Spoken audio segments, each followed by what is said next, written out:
Interested in fold forming? Stay tuned to check out this demo board.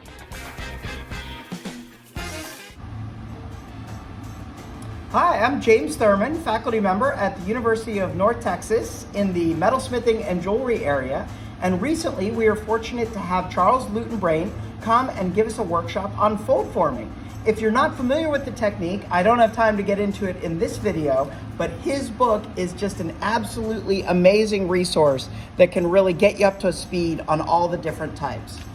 But since he was here and made all of these amazing samples as part of his workshop, thought we'd put together a demo board and just display all of these samples and then do a short video to share them with you.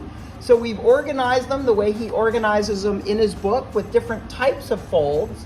And so this first column of samples are different line folds.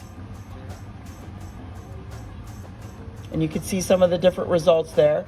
And then with T folds, you're folding the metal into a T and then doing other different sort of operations after that, unfolding it and creating different textures and forms. Rolled forms use the rolling mill, which you can check out my other video on that, folding up the metal in different ways, running it through the rolling mill and then unfolding it. You can see some of those results. Scored folds use typically a wire to put a score or a crease into the metal and then subsequent types of forming, and you just get amazingly surprising kinds of forms from that.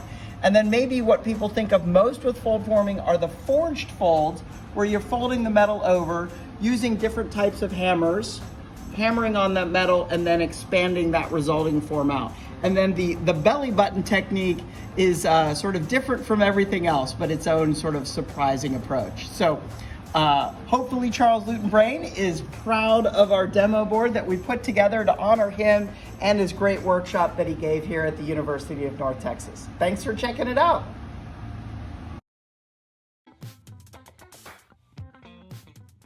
If you enjoyed this video, please be sure to hit that subscribe button so that you can hear from me when I post future videos. Thanks for stopping by.